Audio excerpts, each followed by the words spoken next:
What's up, guys? Run the Gauntlets Fantasy Football Podcast here. I'm Justin Alfiero. Next to me are Jimmy LeBeau and John Revere. We are going to help you out for Week 14 DraftKings, guys. Enjoy the show.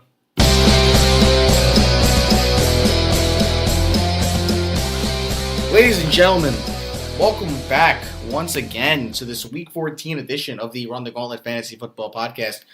As Justin so exquisitely introduced us. It's a big SAT word. That's right. We're gentlemen and scholars here. Yes. My name is Jimmy LeBeau. To my left is John Revere, as you can totally see through your radio. Hello. To my right is Justin Alfiero. And we are the Run the Gauntlet Fantasy Football Podcast. Wow, guys, this is the first round of the playoffs. All this preparation is all for this. And we're going to prepare you for that. But first, before we get into that, I want to talk a little bit about our promotions, our social media, and all those things, and how you can really connect with us. On Facebook, follow us as Run the Gauntlet or the Game Changer Sports Network. We put all kinds of stuff there. DraftKings information, lineups, tournament entries.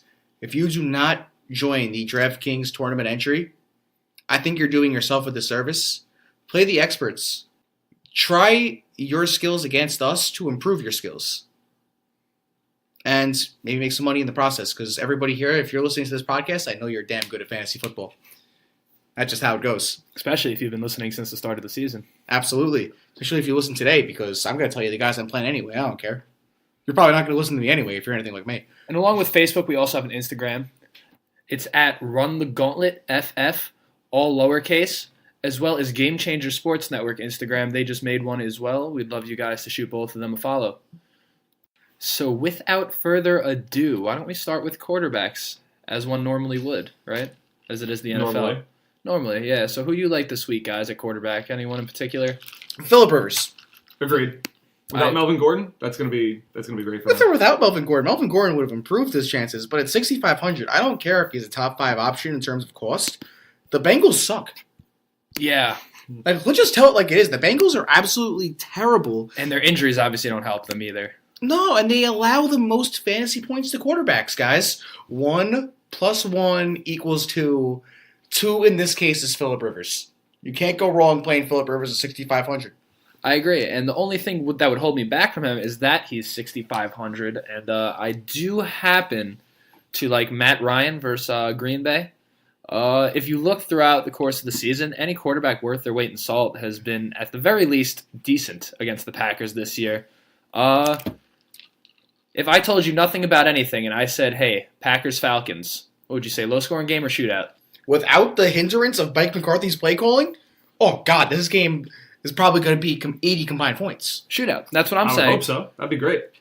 Because Aaron Rodgers has not had the best performance over the past few weeks. He's due. Not that it's his fault. Yeah, well, this is the Falcons secondary. Listen, this is enough reasons for me, quite frankly. At 6,000, if we're talking about Rodgers, I was actually talking about Matt Ryan. I have Rodgers as well. But Matt Ryan, I think, has a high ceiling, and what I think is even more important, I think he has a really high floor against Green Bay as well. And you have guys in his range like Dak Prescott, Lamar Jackson. I think Matt Ryan has a higher floor than them. Especially with like 2 rookies starting. Mm-hmm. That's the next thing with the Packers. They're starting a couple rookie second corners and safety, so that never works. Definitely doesn't work the first year. While Jair Alexander and Josh Jackson have been excellent top 2 draft picks, they're rookies. It takes a while it's one of the hardest positions to adjust in the NFL. Yeah.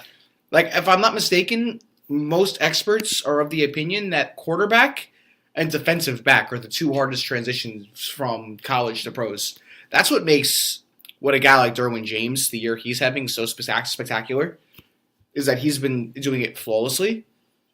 But sticking to the subject of Matt Ryan, because, Derwin James is obviously move on not to the next relevant. quarterback as well. I mean, and that's Sure. We Yeah, all agree please. on Matt Ryan. I mean, I also had Rodgers in this game while we're on the game. I think at 6,000, it's nice. Their season's pretty much over anyway. But I don't think Rodgers is trying to go 4-11 over here, right, with a tie or whatever their record would be. I mean, I think he may do it a little bit too late, but I think Aaron Rodgers might want to save himself the embarrassment, and I do think, given that, it's a good matchup this week while he's at home. Jameis Winston at 6,200 versus the Saints. The Saints allow the 5th highest quarterback rating to quarterbacks this season. And Jameis Winston has one of the best weapons in all of football in Mike Evans. And he's starting to heat up, Jameis Winston, starting to show that he's not a scrub. I think a lot of people kind of forgot a little bit that Jameis Winston at least is good for gaudy numbers, if nothing else. He's trying to get paid, bro. He's in a contract year. Yeah. That's huge. Especially a guy who's had so much trouble with the law, the lawyers this guy must be having to pay or something. The crab legs? Yeah, like this guy's trying to get paid. He's been eating W's since day one. Bravo. Good for you. Bravo. Good for you. I actually, James, please stay in your seat after I say this. Josh Allen I have versus the New York Jets. I'm going to tell you, you obviously cannot ignore what Josh Allen has done with his legs, right? He's 5,500.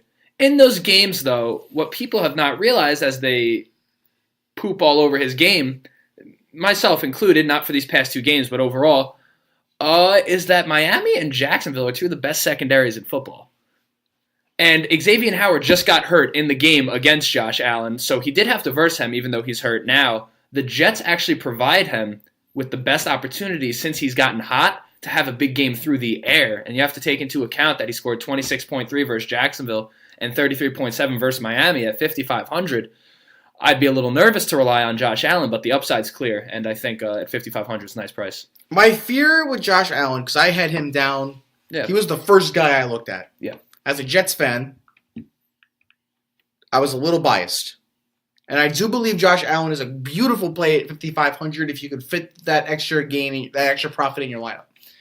But Josh Allen's biggest strength, like you said, through the air, is not through the air. Josh Allen's biggest strength is on the ground.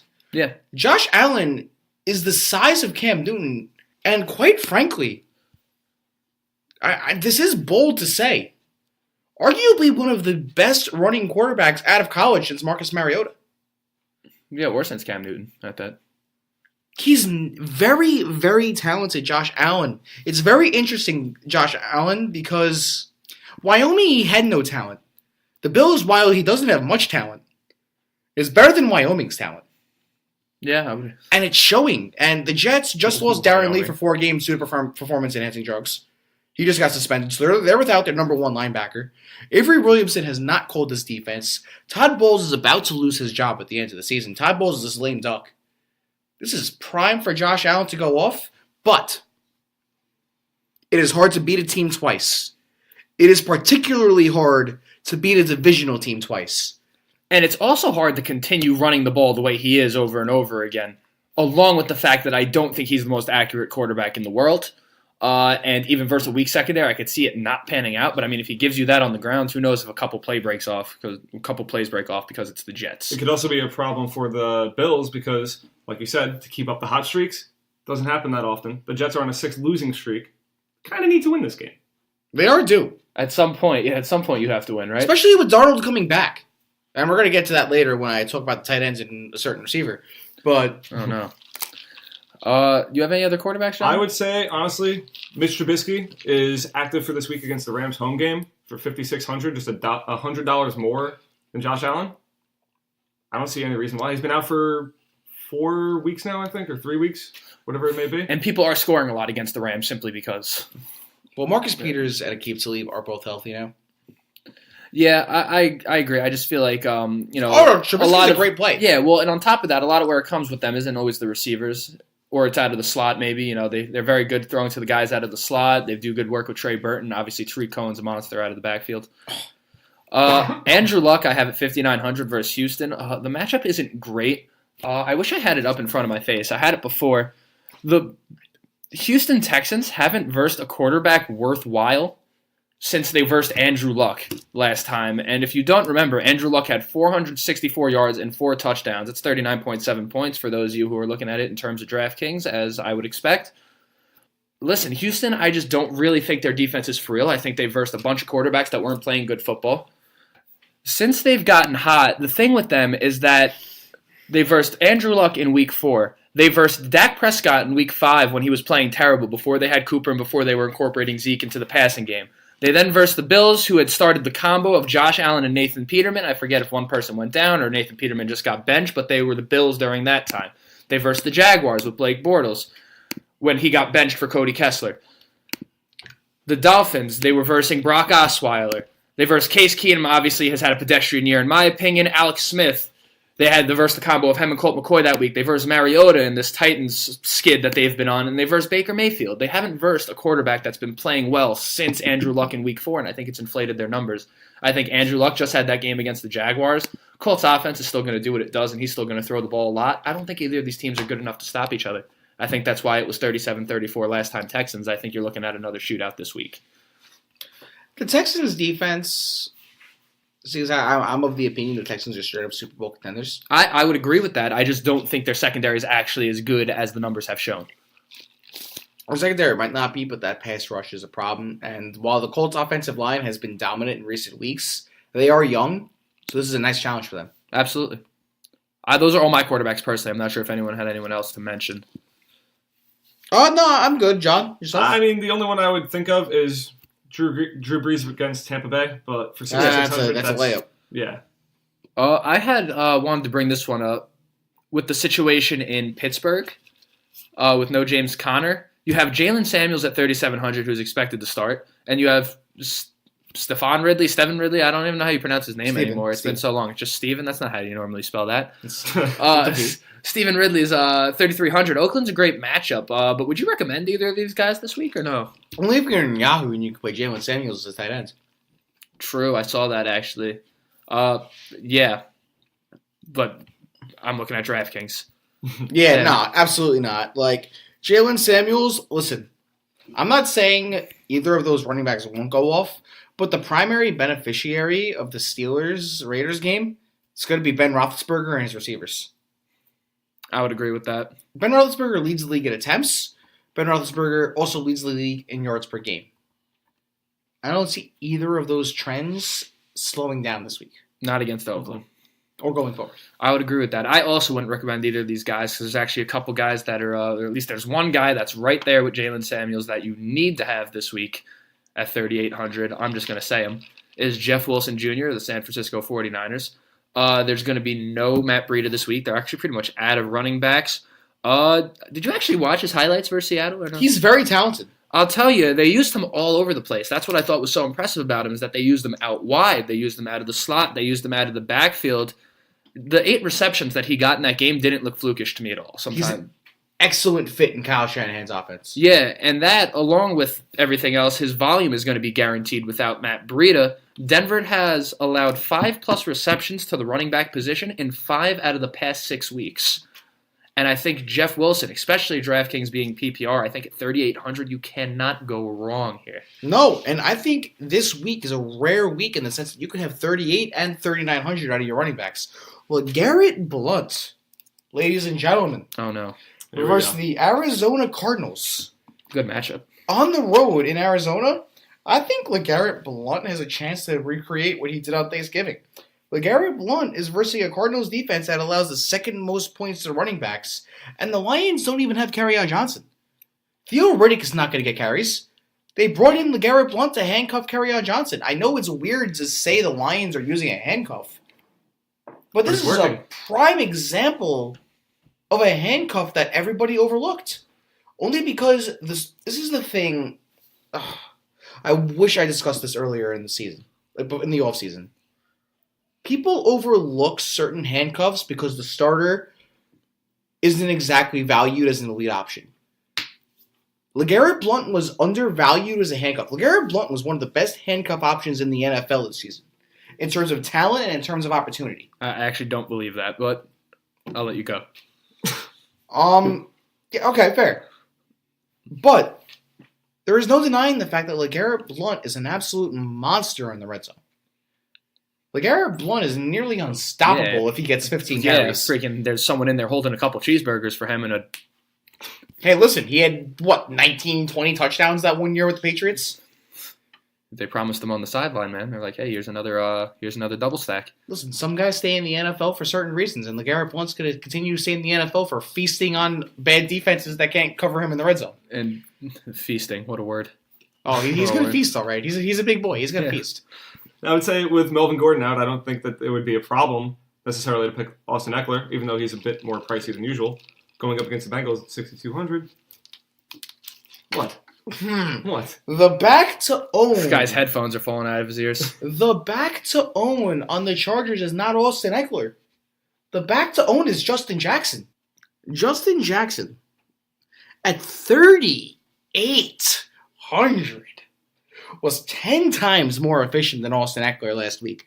Justin Jackson, on 8 carries, had 63 yards and a touchdown, as well as a 19-yard reception. Justin Jackson was an undrafted rookie.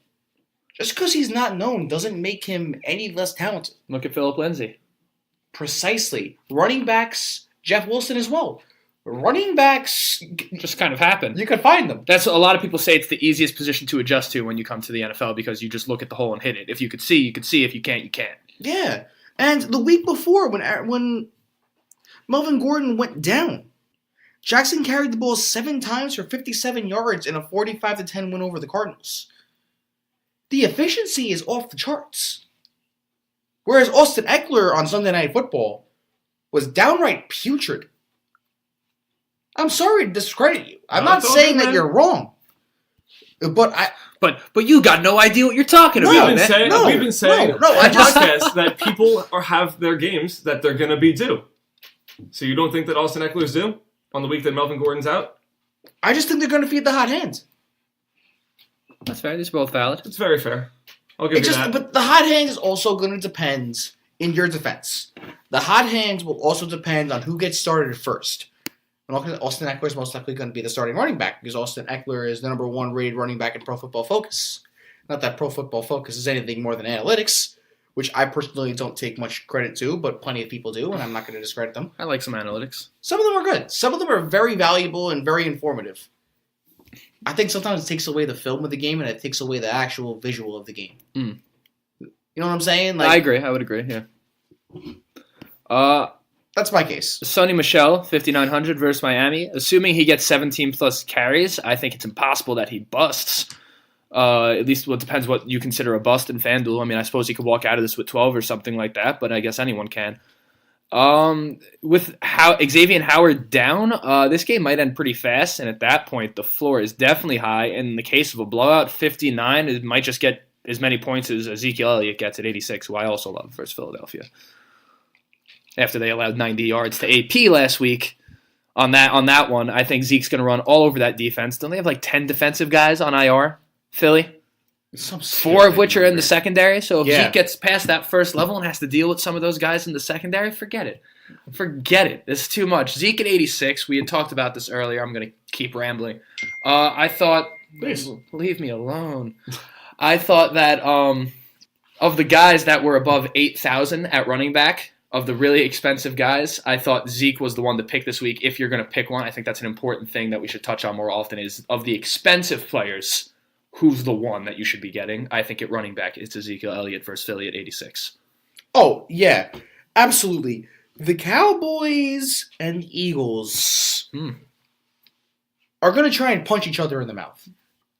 What happened last time the Cowboys and the Eagles played? You tell me. The Cowboys walked into Philadelphia and ran all over the Eagles to the tune of a division-securing W. I don't think that changes.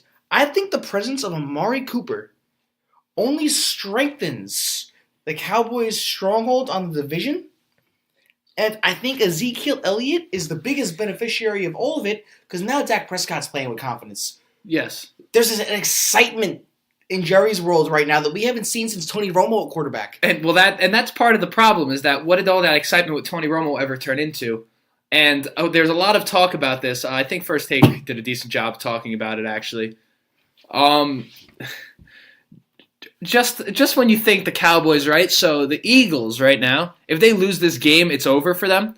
But if they win this game, all of a sudden the division's back exactly where it was and the Cowboys don't look that great anymore. Oh, the Cowboys are still a threat. Of course they are. But they might not even win the division. I think this division's a race to 9-7, quite frankly. And if the Eagles win this game, they've got a shot in their home. No, it's awesome. Oh, are they? Well, regardless, I'm not convinced of it. But when I hear someone say what can go wrong will go wrong with the Dallas Cowboys, I could definitely understand the sentiment.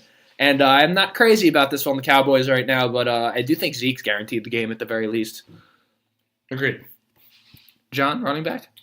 Running backs, I mean, on the other side of the Dallas table, Josh Adams. You like against Dallas? I like against Dallas because like you were saying before, the Eagles need to win this game if there's any shot for them to take the division. It's that they're going to be going balls out everywhere. This should be a game. This should be a great game, honestly.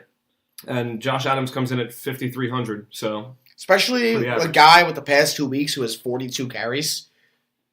At 5,300, that's value and a half. I'm looking at the other guys at 5,300. You're looking at Spencer Ware, Lamar Miller, Kerryon Johnson. Lamar Miller versus the Colts. I've seen him. I'm not do saying things they're to the not Colts good before. options, but this is about where the volume turns off. Yeah. And it becomes PPR guys. So at 5,300, that's an awesome value play, Josh Adams. How about wide receivers? At the wide receiver spot, this is going to sound really obvious, but Keenan Allen versus Cincinnati Bengals. We talked about Phillip Rivers earlier in the show, and at 7,400, I think that's a layup. I felt the need to talk about this as well. Remember what happened last year with Keenan Allen, where everyone was kind of like, is he the receiver that we think he is? And what you realize towards the end of the year is that the Chargers were just preserving him for when they have to make the real push. We all got hoodwinked again. Because a lot of people were asking the same questions. That's 38 targets now in the past 3 weeks for Keenan Allen, which is absurd. That's far above what he's averaging per week. They're doing this year exactly what they did last year. 19 targets last week, may I add. It was at 14 receptions, 148 yards. It was Keenan Allen. And Cincinnati is wrong place, wrong time. They're about to get victimized by the Chargers. Bad. It's going to have everything to do with Keenan Allen and Phillip Rivers. This is at 7,400. This is probably the best receiver this week. I'm just going to go out on a limb and say it. There's no limb to even go out on, man. That's a very valid statement. I completely agree with you. And I'm going to stick with another quality, obvious option. But Mike Evans at 7,500 versus the New Orleans Saints is just... We're going to have the same exact receivers on here, yeah. I think we're going to start differing after these next two, please. Oh, good God. But the Saints allow the most fantasy points per game to wide receivers. And Mike Evans is a great receiver. Coming off of an off game as well. The Saints, some things are just beyond explanation at a certain point. I think, Mike Evans versus the Saints is far too easy. Winston's starting to get hot. Obviously, when he gets hot, that means Mike Evans does better, as those two, I think, are one of the best connections in the NFL, quite frankly. And as if it mattered at all, Deshaun Jackson is already ruled out for this week. That's true. With Keenan Allen and Mike Evans in the mid-sevens, I don't think there's even a need to look above 8 at wide receiver this week. I don't think it's necessary. No, it is not, but the Antonio Brown versus the Raiders is tempting. Well, yeah, but at that point, might as well just take the chance that it's Juju and not AB. I agree. I am doing that in multiple leagues. But that's not DraftKings. That's just because, season long. How about you, John? For receivers, I'm going to say we're riding hot hands right now. For 4,800, again, I'm sticking to the same game, Eagles-Dallas, Golden Tate. Preach! That's a good one this week. We got 7 receptions on all 7 of his targets and a touchdown. He's in. He knows the playbook. He knows what he's doing now. He could be huge potential for that team. And kudos for Carson Wentz, because he has a lot of guys on the team that he has a good repertoire with. Kudos for him for trying to get Golden Tate involved and knowing that, obviously, for long term, if they want to win this season, or win next year, quite frankly, if they even have Golden Tate next year, that it's someone that he has to get on the same page with. How about at 4,500, Cortland Sutton? Another receiver we are the same with. Versus San Francisco with no Emmanuel Sanders after devastating injury. Obviously, we want a speedy recovery for Emmanuel Sanders, but he won't be playing this week against San Francisco. Cortland Sutton should lead the team in targets. I'd be shocked. I think everyone would be shocked if he didn't. You want to look at any week over the season, week 13, 12, 11, 10, all the way down. San Francisco getting torched by receivers. It's outrageous. There's at least 1 or 2 guys that go off every week against them, at least. They're allowing more points to receivers than the Tampa Bay Buccaneers. So, let's put that in perspective. The Buccaneers have what some would consider to be the worst defense in the entire league. Cortland Sutton at 45, you got to do it. You got to do it. Even if you're wrong, you got to do it. Yeah. Oh, absolutely. Listen, you don't ever have to do anything but Cortland Sutton versus the Sanford. It's too obvious. You just have to do it. I think Deshaun Washington, the replacement for Emmanuel Sanders, he actually had a pretty impressive game. I'm going to find him right now. Ladies and gentlemen, I apologize. His name is Deshaun Hamilton. This is how under the radar this guy has been flying. I straight up forgot his name. Please forgive me. I'm a human being. But he is the next man up in Denver, ladies and gentlemen. Versus the San Francisco 49ers,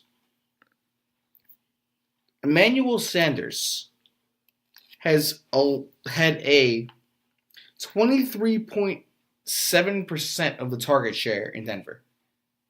Specifically against the 49ers? No, on the Denver Broncos as a whole. Right? So Yeah. Deshaun Hamilton now versus the San Francisco 49ers is the next man up. To get some of that. Yes. Even if he gets 10 to 20%, right? 10% would be, well, Case Keenum throws the ball 30-something times a game off the top of my head. Sure. Even if he gets all of that, that's 6-7 targets versus the 49ers. Who knows what that turns into? Exactly. And maybe this guy, listen, he played 47 snaps the week prior before Emmanuel Sanders went down.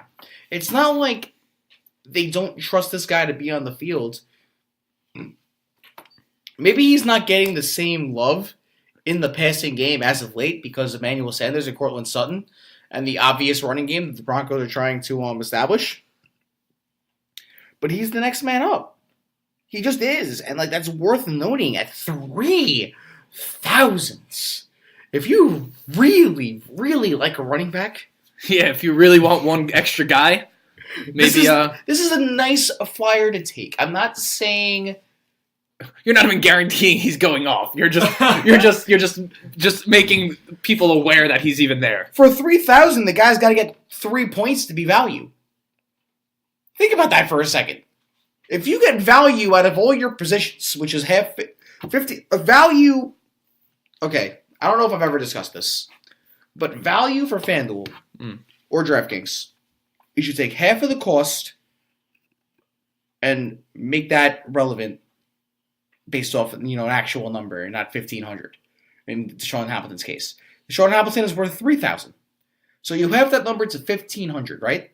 If he gets 1.5 points, he was considered value.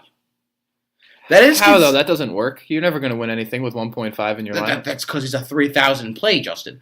But if he exceeds that at that cost,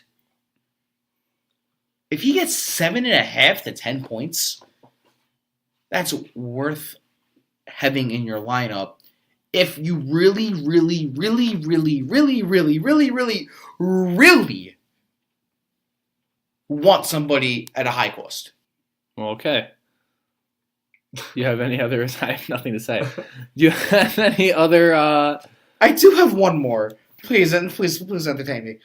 Quincy and you're entertaining me, actually. That's what I was trying to do.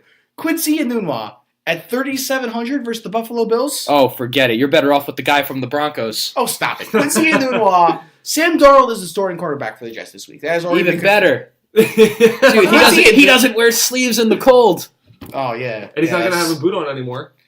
Well, I would hope not, because he's the Jets franchise quarterback, and as a Jets fan, I'd be incredibly upset if this was the case. And I would do things I don't want to say on a radio show or a podcast. Would you be upset if he was going on the field with a boot? Oh God. Somebody should snipe Todd Bowles from the States with a popcorn kettle. Oh, yeah. Thanks for the clarification. With a kettle. Oh, but man. Quincy Enunwa with Sam Darnold. Quincy Enunwa is a safety net for Sam Darnold. And I think it's worth noting at 3,700 versus a divisional team that, like I said, is not easy to win versus twice. If anybody is going to be the reason for the Bills to lose to the Jets in Buffalo with the returning of Sam Darnold, it might as well be Quincy Enunwa. I'm ready to move on to tight ends if everyone else is. I'm done. David Njoku versus Carolina. Carolina actually hasn't allowed a good game to tight end in a while, but at this price, I'm willing to take the chance. Mayfield is most likely going to have to throw the ball a lot versus Carolina, if I were to take a guess as to how I think that game is going to go. And David Njoku and Mayfield have shown nice chemistry for a lot of the season. I think versus Carolina, they're still vulnerable to the tight end. They just haven't quite been allowing what they were allowing. I think that Njoku is a good guy at 3,900 to take. Hopefully he gets a touchdown, 50 yards, something like that. Yeah, at 4,800, I have Rob Gronkowski. Because he's 4,800? Yeah, I think the absence of Xavier Howard also improves Rob Gronkowski's cost. Because DraftKings, they put these costs out before the injury report comes out. And I think if Xavier Howard was inactive and they didn't have him, his cost would probably be north of 5,000. And listen, let's be real. The Patriots are best in December, January, and February. that is when they play their best football. And that is coincidentally when Rob Gronkowski wins people fantasy championships. It's coincidentally when Rob Gronkowski costs $4,800 on DraftKings as well.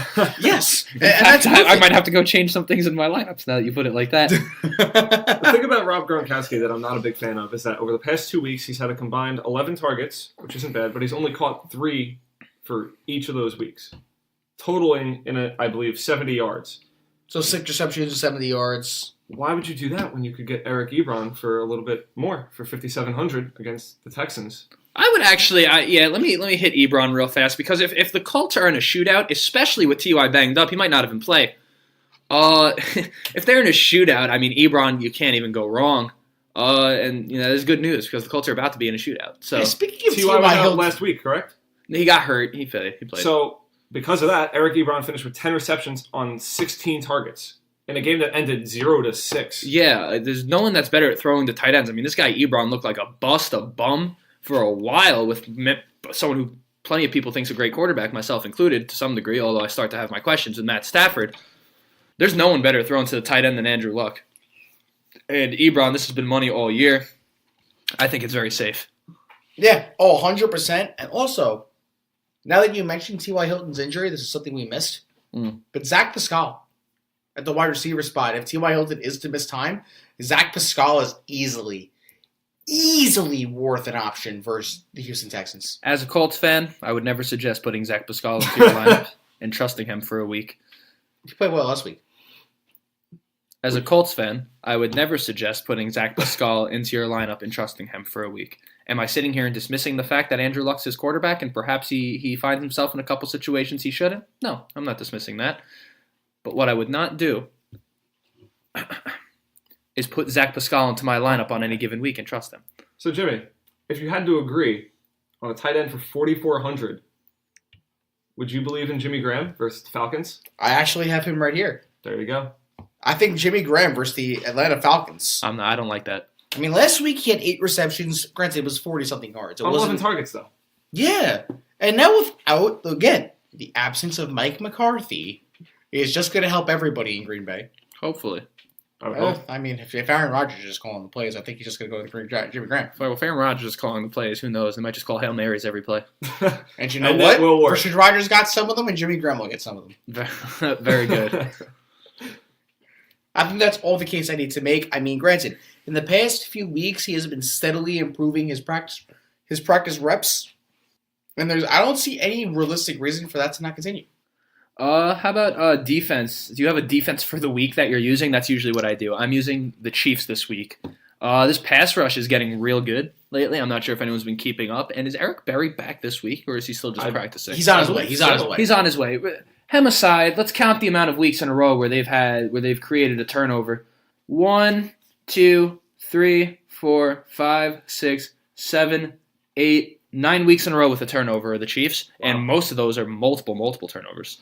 Along with that, again, the pass rush has been great, and even in that game where they allow a lot of points, but their points are always nice, and I'm still waiting on that Tyreek Hill punt return touchdown that would go to this defense special team, so I'm going to take them every week at DraftKings from here on in, pretty much. I personally am rolling with the Lions versus the Arizona Cardinals. Oh, that's one way to do it. There's nothing wrong with that. Here's my thing with the Cardinals offense. I think Josh Rosen will be a stud in the NFL for years to come. And Justin, me and you both know how we feel on that subject. Me and you both disagree on that subject. Yeah, Josh Rosen? Yeah. Yeah, I just disagree with anything that would ever involve complimenting Josh Rosen, actually. I think this year we're not going to see it. I don't think this year we're going to see even flashes because of what he's got around him. But I have faith in that man. I really do have faith in his ability to play the quarterback at the NFL level. Just not yet. So I say play the Titans in Week 14. Play the Lions in Week 14 of the Titans. I mean, if you think good for you. But so you have faith in him, just not yet. Not yet. No. That's like saying I have $20, but I don't. Three. That's kind of what happens when my direct deposit hits on Saturday and it's Friday. Well, you guys want to talk about bad players and bad teams performing on offense.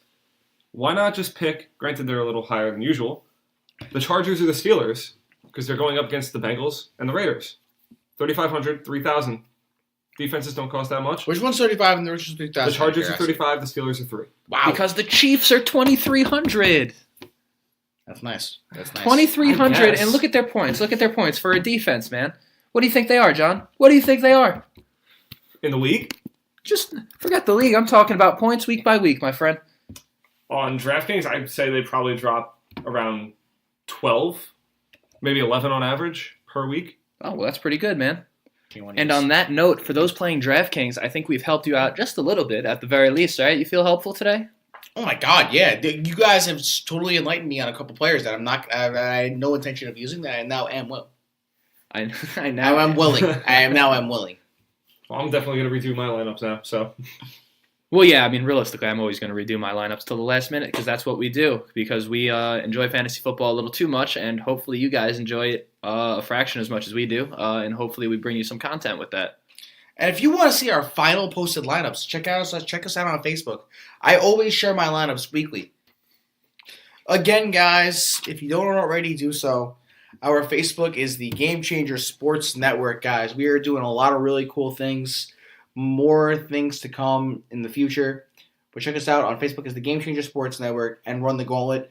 If you want to check us out on Instagram, again, pretty much the same thing.